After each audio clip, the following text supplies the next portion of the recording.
To live and die in LA, your editor Bud Smith was your second unit director, I believe is credited. So that has, I believe, that must have to do with that amazing chase that you staged there, where you're. No, Bud didn't. No, I've never used a second unit director. I gave Bud that credit because he was very active with me. He did make a number of shots of the counterfeit scene. You know, I sent him out to make several shots in the counterfeiting scene. But I've never used a second unit director.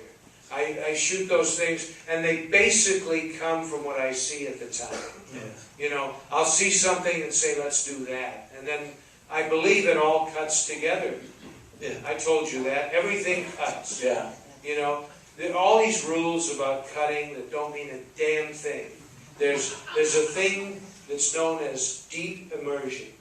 And so the main objective of a director to an audience, the main objective with the actors is to create an atmosphere for them. For the audience, it is to immerse the audience as deeply as possible in the story.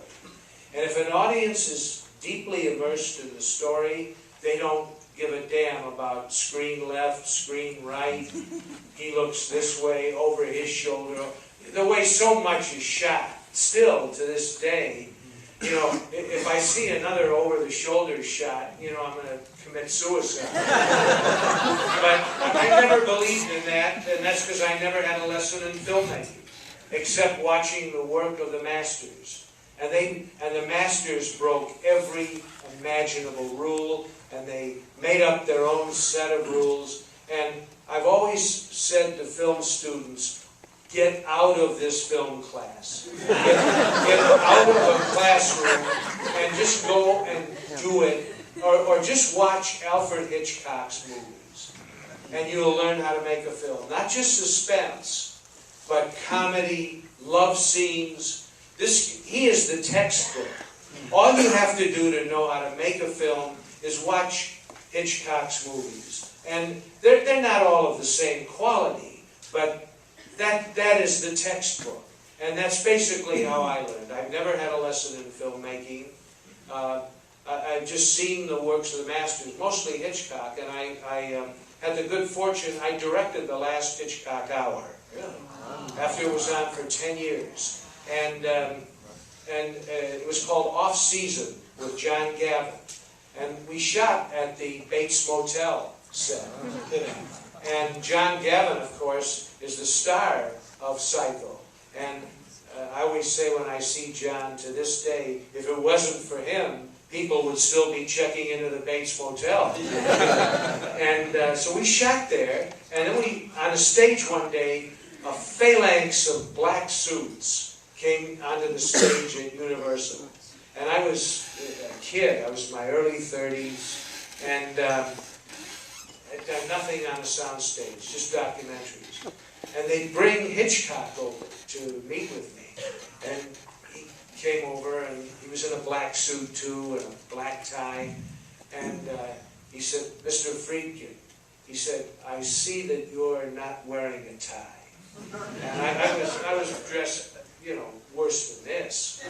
And he said, usually our directors wear ties. And I thought he was putting me on. It wasn't, and he turned and walked away. And that's my only, I had one other contact with Hitchcock. 4 years later, at the Directors Guild Awards at the Beverly Hilton, I had just won the Directors Guild Award for the movie you've just seen. And God, did that cost me in bribes, too. But, and there, you know, you're on a stage at the Beverly Hilton, and there's tables, people are eating dinner and that. And I look down, and at the table just below the stage is Hitchcock and his family. And I had a rented tuxedo and one of them snap-on bow ties. And I took the Directors Guild Award and I walked right off the stage to Hitchcock's table. And I snapped my tie at him. And I said, how do you like the tie now, Hitch?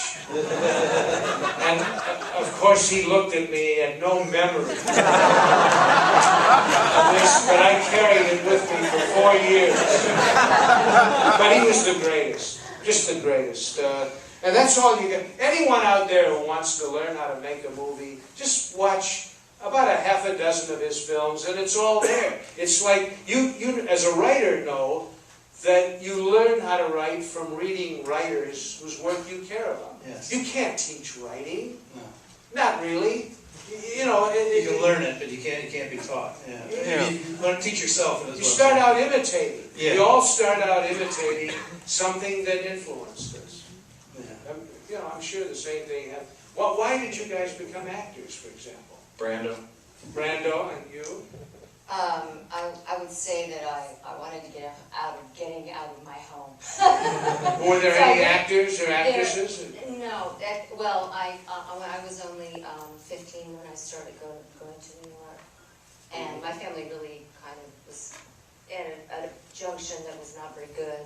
So I thought, I'm going to go here. And what I did is I went to a couple of classes, and I realized I could do anything. You know, if you just go there and you feel it and you know it, and you know it in your head, And I was walking, I remember one night, it was really, really late, it was 12:30, and all this garbage in that time. And I'm going, and I'm like feeling so good because the thing was so great. And I'm walking down the street and there's somebody following me. And I go, oh my God, what am I going to do? Okay, I'm really fast, but I'm hoping he's slower than me. But anyway, so I'm going down the street, and I didn't know what to do. I couldn't find anything. So I just turned around and went, and I scared the crap out of him. That would have turned me on. I would have hired you for The Exorcist. I had a tough time casting that. Are there any other good questions? No stupid questions. You guys promised me. Go ahead, FX. Question up there, yes. With the two films we're seeing tonight, were they altered in any way by the preview process? No. I don't like previews. I don't pay attention to them. I'm going to tell you the greatest preview card story I've ever heard. It's from Bill. I don't preview. If I had previewed The Exorcist, for example, it wouldn't have opened to this day. They give you a card that says, what didn't you like about this picture? A 12-year-old girl masturbating with a crucifix. What? Who gave me that hiss? Is that a spy from Warner Brothers? I know where you live. I've got Google. Here's the best preview story. I never preview a picture, to change it. That's it, Did Picasso preview a painting? Jesus, you got two noses there. 5 eyes. What is this shit? Like he didn't know, right? So, the greatest preview story I've ever heard was from Billy Wilder. And Billy Wilder had written a script for Ernst Lubitsch, great German expatriate director who came here. Yeah. He wrote the script of a movie I'm sure many of you are familiar with called Nanotchka. And they previewed, it was Greta Garbo, and they previewed the film in Pasadena.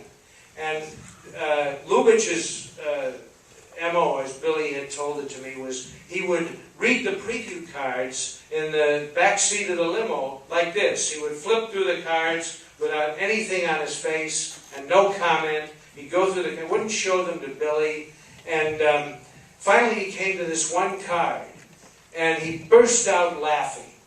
And Billy said, "What is it?" And Lubitsch handed him the card, and Billy Wilder had it framed on the wall of his apartment with all of his rocks and Picasso. He had a great art collection, and he had this preview card framed, and it said, this is in 1938, the classic film Nanotchka with Greta Garbo, directed by Lubitsch, and the preview card said, "This is the funniest film I ever seen.